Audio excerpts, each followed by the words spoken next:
Good morning, Karen from Quantum Heart Awakening. So normally our regularly scheduled programming would say that I would do a twin flame reading today, but I'm just feeling like that is not the most useful thing in the energies. I think we're going to do a love reading today, focused in where is love being blocked? Where are we blocking love in our own lives or in the lives of others? Where are we blocking love of self? I just feel like this is more useful, right? So let's see where we start. Let's all take a deep breath. Thank you for being with us, Spirit. What do we need to know about love? What are the blocks showing up? And what are the solutions to those blocks? What's blocking love? Any perceptions that we have that no longer serve? What would help us release those perceptions? What do we need to know about love for the highest and best good of self and the planet? Where are we going to go today, Spirit? Thank you. Re-energize. Okay. All right. Anything else, Spirit? Thank you. Anything else? Am I taking all of these? Sure. Why not? Let's do it. Okay. We have acceptance. We have discernment, which is one of my favorite words ever. Letting go. Letting go of things that are no longer in alignment with our intuition. We have moving forward. Wow. Oh, right then. This is more direct than I expected. Sorry, I hate when my cards aren't set up. Free spirit, and we have actual love.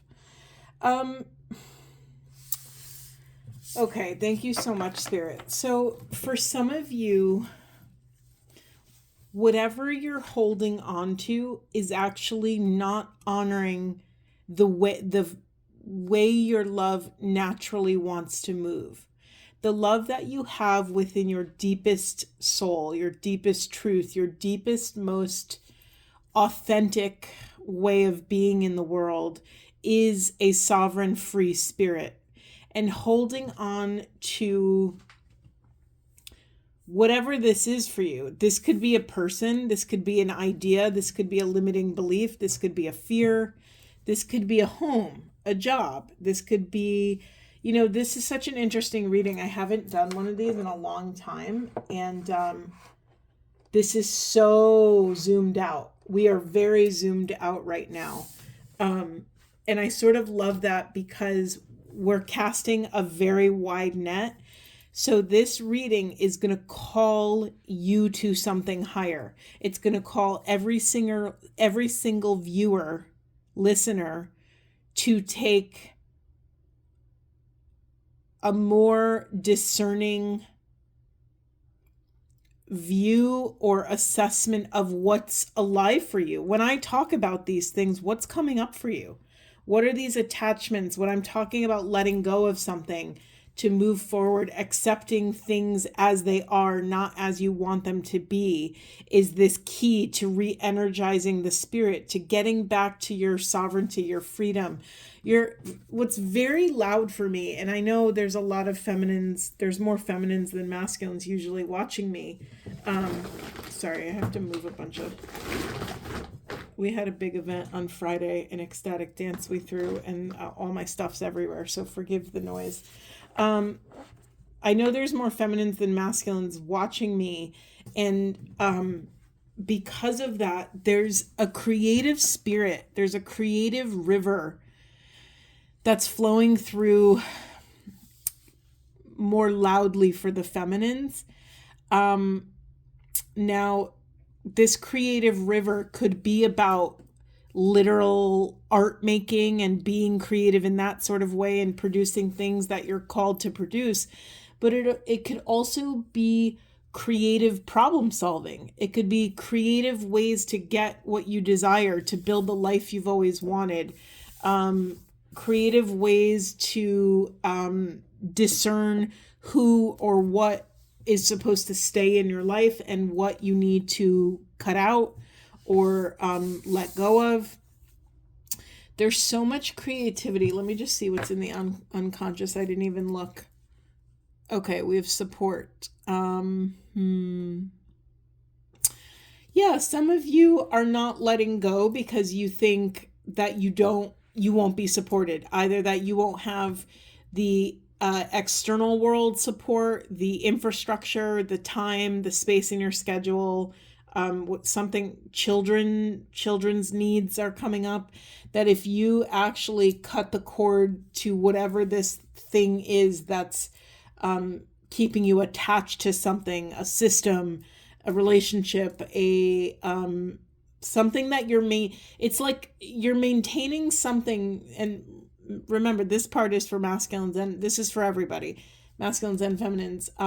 It's like you're maintaining a system that is putting a ceiling on your growth and your creativity, your freedom, your sovereignty. So what is that system for you? Again, this is we're casting a wide net. This could be a relationship. This could be a job that no longer serves you, that, I was in a job that the head of my entire department, even she said, this job is like golden handcuffs. It's one of those jobs where you'll never get fired from it, and you could work there for 40 years. And while all of that beautiful safety is absolutely incredible, especially in these unknown times, it also keeps your spirit at it caps your energy, it caps your abilities. Like I worked somewhere for 15 years and I mastered the job in 2 years. Okay, so how was I growing and changing and evolving in that time? Well, I sought out, I got a couple different degrees. I did different training programs. I did different retreats. I became more self-aware. I dove into the spiritual work, all while maintaining that type of job. But what are the golden handcuffs in your life, masculines and feminines? What is the thing that it's easy to stay in because it sustains the status quo? We're not meant for that. That's we're not meant for that. That's not how the spirit grows. That's not how we usher in our soul purpose. If we just do the same thing for years and years and we're not really growing, shifting, changing,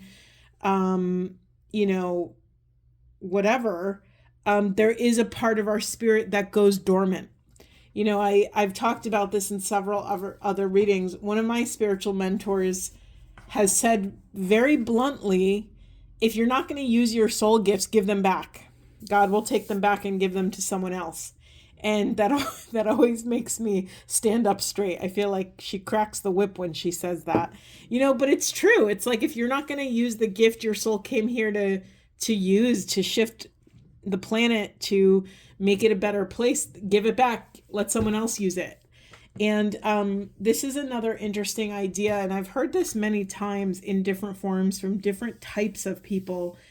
If you have an idea, say you get such a grand idea that you're supposed to build something, create something, you're supposed to go somewhere, do something, and then you don't do it, and then all of a sudden, like a few months down the road or a few years or whatever it is, you see your exact idea out in the world, and you're like, oh man, that's my idea, I should have done it. Well, yeah, you should have done it, but also you have to understand that collective consciousness is one energy.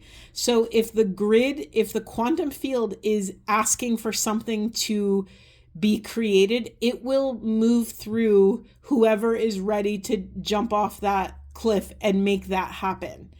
It's like if you pass the ball, then someone else is going to run with it. So this is just a really interesting reading. I also don't want to vilify anyone that has reached a really blissful, content place in their life.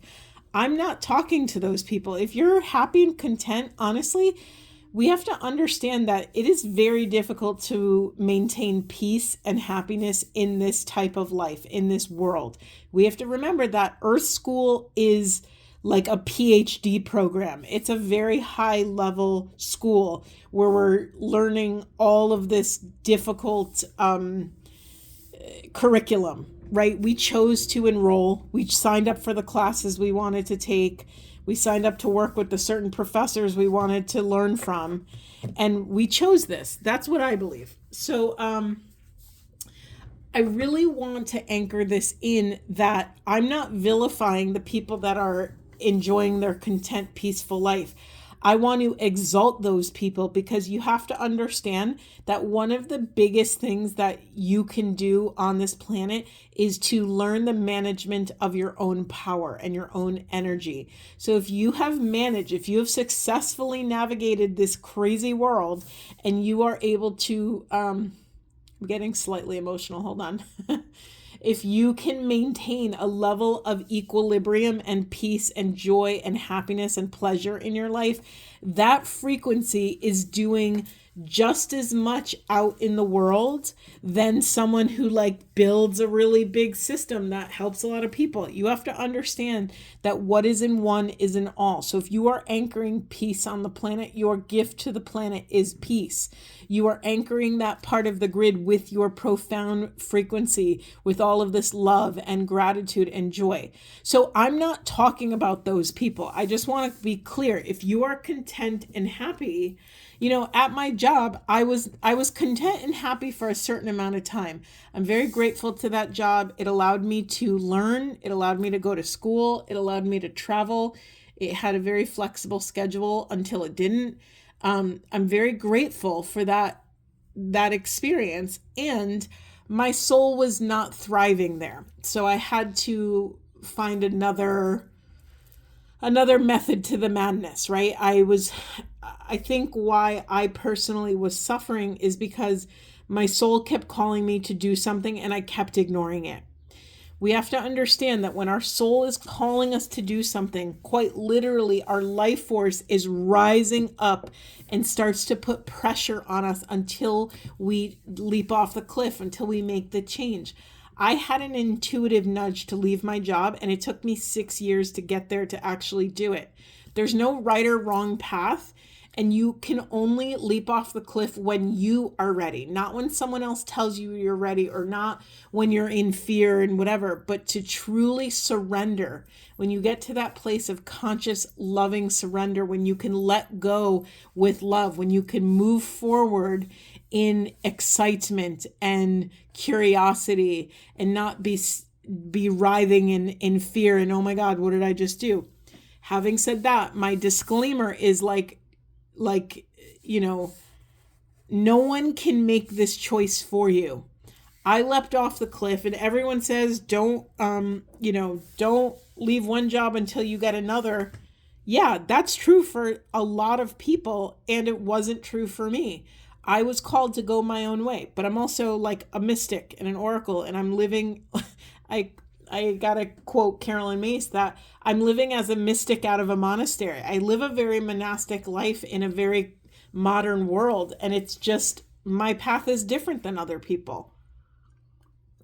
And I had to get enough confidence to be okay with that and to not fight against it, because I noticed when I tried to do something conventional or approach situations and circumstances in a conventional manner, things would not flow in my life. I would get stuck, or things would blow up, or things would not, function. Even now, I've gone through a liminal place in my journey where what I was doing, even though it was closer than what I did for 15 years and helping people heal and seeing one-on-one clients, and I still see clients, and I still throw conscious events, but something is shifting in the energy for me, and all I can do is be mindful. All I can do is kneel at the altar of this divine mystery and listen.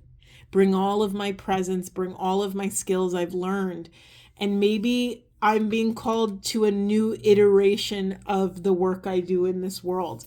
I love working with people. I love throwing events, but something about those things are not satiating this soul thing, this call, this it's like the free spirit is rising, and I want to help more people in, when you're working one-on-one with people, it's really sacred. The work is so sacred, and I don't diminish the help I do with one person, but something is calling my spirit to reach even more people.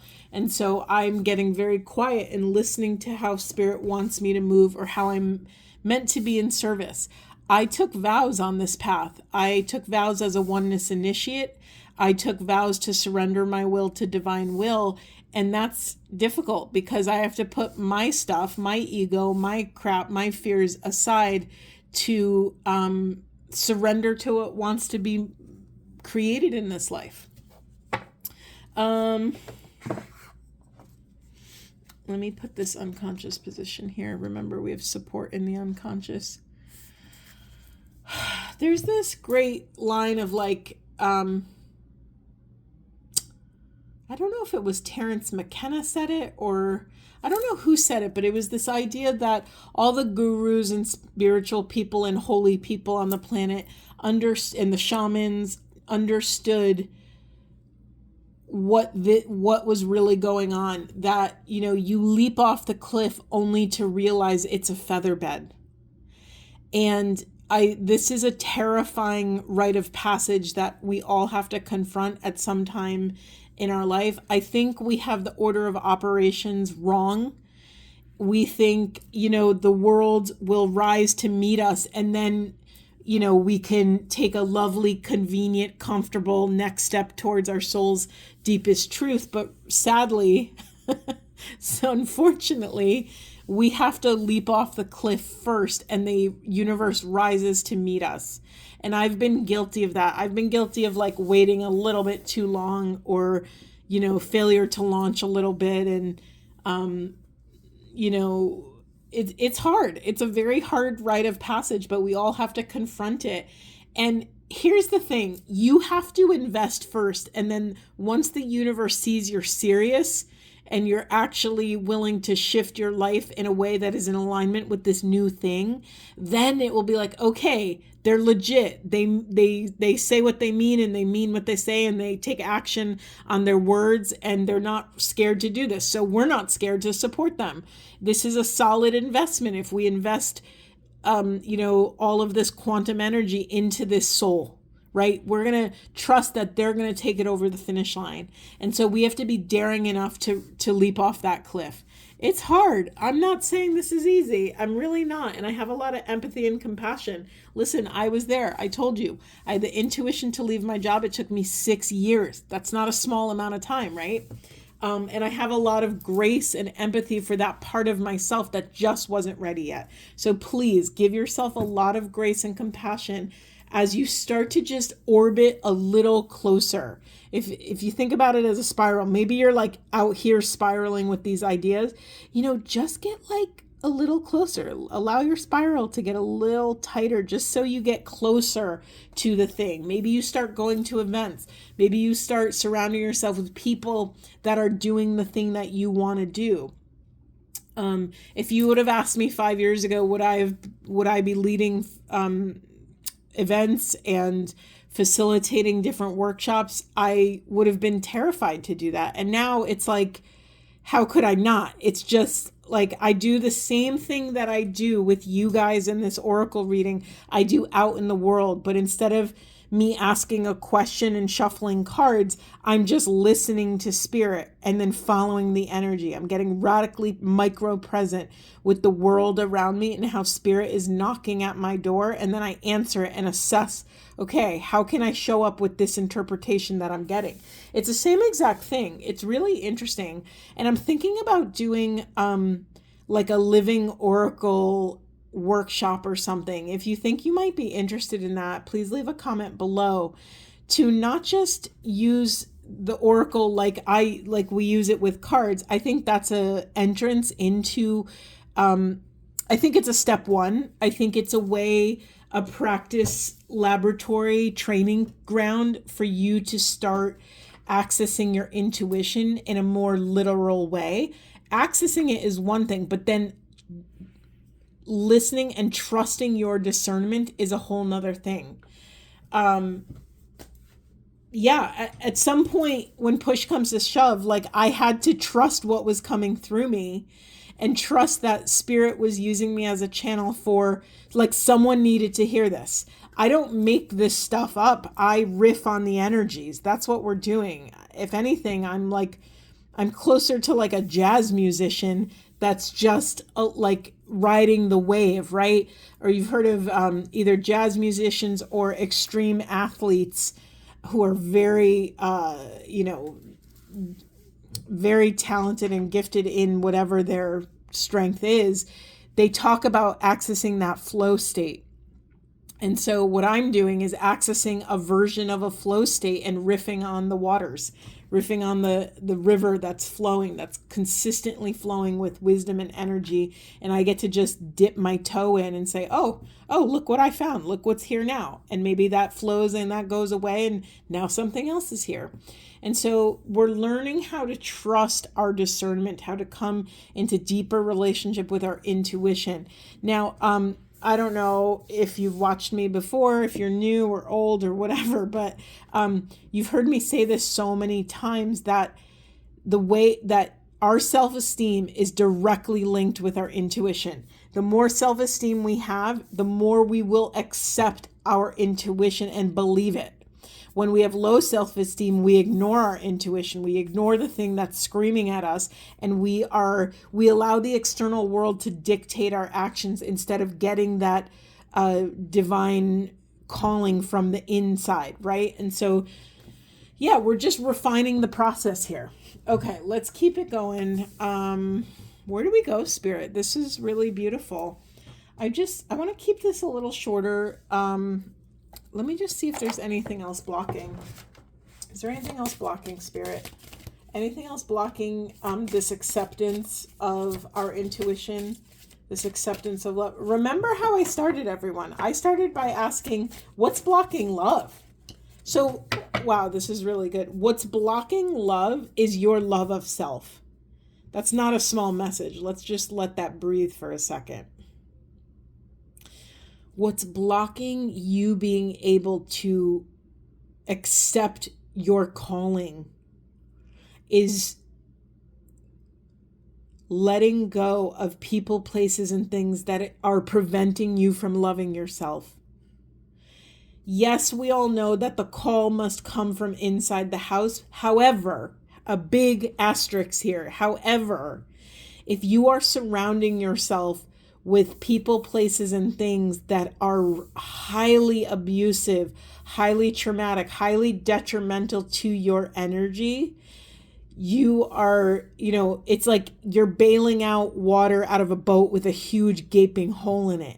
So you're not going to get anywhere, because the second you love any sort of self-love comes in, it immediately goes out, because you have all these things that are draining your energy. So again, you got to get to a place where you can sovereignly make the sovereign choice to let go and move forward from this home, this job, this relationship, these friends. I don't normally take more unconscious cards, but we have friendship here. That was the second card in the shadow position. So are you part of a friend group that is draining you? Are you part of a friend group that is like really unhealthy and toxic?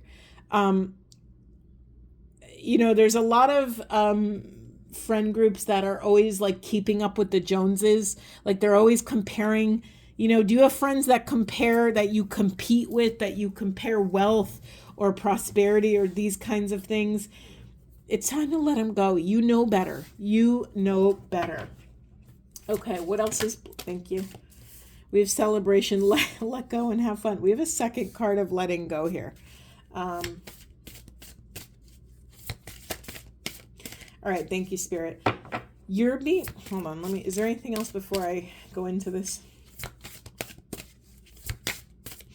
Okay, whoever's watching me, masculines, feminines, whoever, you are not only allowed to have fun and celebrate in a manner that you are called to celebrate, but it is your divine right. And it is also not just your divine right, but it is It behooves your soul's mission to have fun. When you have fun, having fun is an investment in self. It's another version of self-love. We don't really think about it like that, but when you are having fun, when you take actions that are in alignment with your pleasure, with your joy, you are saying to the universe, I love myself to invest in this experience, and I am open to receive all of this beauty. That is not a small thing. And I think so many of us, when we're working towards something, I'm guilty of it. I'll own this, that I'm really guilty of becoming a workaholic on this path of enlightenment. I forget to have fun. In my head, there's a part of me that thinks fun is frivolous, and I have to combat that. I have to talk to those parts and parent those parts of self that is like, no, your fun refuels your tank. It refuels your bank account, so you have enough energetic currency to invest in this wonderful work, to bring a little bit more joy and pleasure to the work. Anything else, Spirit? Thank you. Wow, we have a lot of hoppers today. Anything else, Spirit? Anything else blocking love? What else would... God, we have flippers, we have things, but they all keep going back in the deck. I've never seen any... They're like... there we go. Bouncy. Ooh, sensuality. Express your sensuality. This is another... I'm just laughing because this is so in alignment. Thank you so much, Spirit. Having fun and expressing your sensuality are essentially similar in that they are investing in pleasure for self.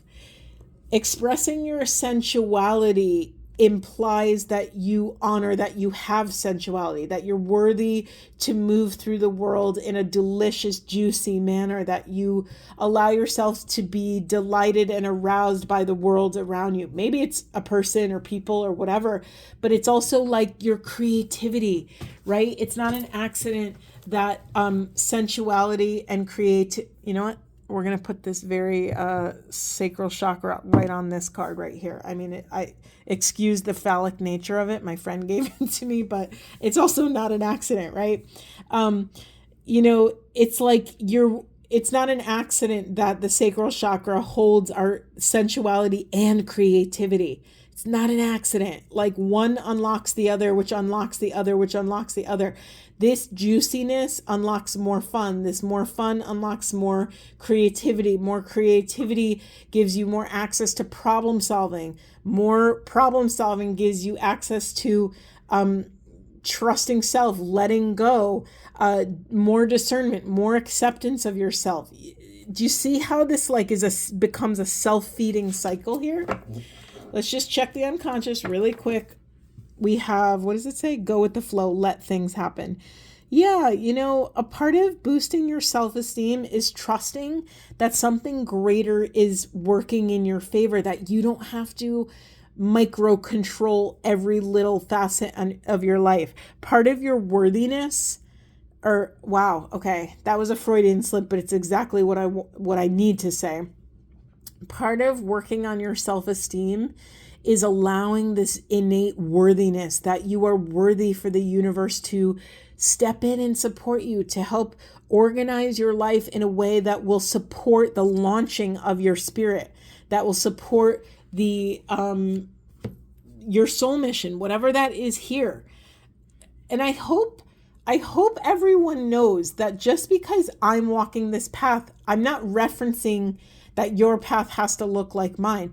Just because you're stepping into oracle readings and listening to this version of this flavor of spirituality, this gift of yours might be that you're supposed to be the soccer coach of your son's soccer team. This might be that you're meant to, move to Africa and feed the hungry. This might mean that you're meant to be a stay-at-home parent or be the next greatest artist. Like, I want to stress on this channel. I mean, go and read the thing I wrote about in my about section on this channel. What I said there is true. And I said that before I even understood what this was created. By the way, I don't know how many of you know this, but I guess we're just sharing today. I did not know what I wanted to call this YouTube channel. And so I'm like, oh, do a reading. And I did a reading, and these different words, quantum heart awakening, all stood out to me. And that's how I named my channel. Like, I'm sharing this with you because what I hope to do, the work that I'm meant to do here on the planet, is to teach you how to get better at translating what's showing up for you in the quantum field for you. I'm not here to tell you what to do. I'm not here to shove you down the path. I'm here to help you increase your listening, increase your intuition, increase how you come into relationship with your spirituality, whatever that is. It's going to look different for every single one of you. If I had to pick one thing to tell you that I'm here to help you do, I'm here to help you step into your sovereignty on this path, to understand that you as an individual are the student, the teacher, and the classroom itself to which we work out these different things here in Earth School. You hold all of the healing abilities within you. You hold all of the wisdom. It's about, what do we need to do to excavate that wisdom? What's blocking that wisdom? That's my job. That's why I call myself a transpersonal educator. I've been a coach. I've used all these professional terms, and I have the different credentials, and I have these things, but really I'm an educator. That's the thing that ignites my heart the most, that I'm here to teach you how to listen to your own path. Okay? All right. Is there anything else, Spirit? I can't believe I even talked this long. I mean, yes, I can. Who am I kidding? Should we get some affirmations? No, we're getting some spiritual guidance. Thank you so much. I love how I get interrupted by Spirit. It just cracks me up every time. Like, it's just like, nope, it's like a harsh, about face. It's like, nope, you're not doing that. Okay. All right, Spirit, anything else? What would you like to share with these beloveds at the end of this reading? Thank you so much. Oh, gratitude. I'm going to cry. Anything else, Spirit? Thank you. We have cards flying everywhere. Wow. Let's just remember that this reading is about love. All right, thank you. That's enough, Spirit. We got 3 cards. Okay, I'm going to talk about the unconscious, but let's read all of these beautiful, beautiful cards. Sorry, there's a glare. We have this gratitude. Life is one big, continuous circle of giving and receiving energy. Be thankful for who and what's in your life. Instead of complaining about what you don't have, if you focus on gratitude, you'll start to attract prosperity and abundance. And then we have nature. This is a time to absorb the healing properties that nature has to offer. Your mind, body, and soul need nourishment, energy, revitalization, and strength. Nature has much to offer, so take this time to connect and spend some quality time outdoors. I want to remind you, this is a love reading. We started by asking what is blocking love, and we got love. Love is the foundation of your existence, and you're just as worthy of receiving as you are of giving love and compassion. While love can be a beautiful emotion, it is equally a form of energy that propels you through life. What a beautiful reading. I'm going to leave it there. I'm going to leave it there. I'm sending you all so much love, and I just hope this reading was encouraging. If you feel stuck on this path, just know that many have been there before you and have gotten out of it, and you can too. All right. I love you, sending you so much love, and I will see you in the next one.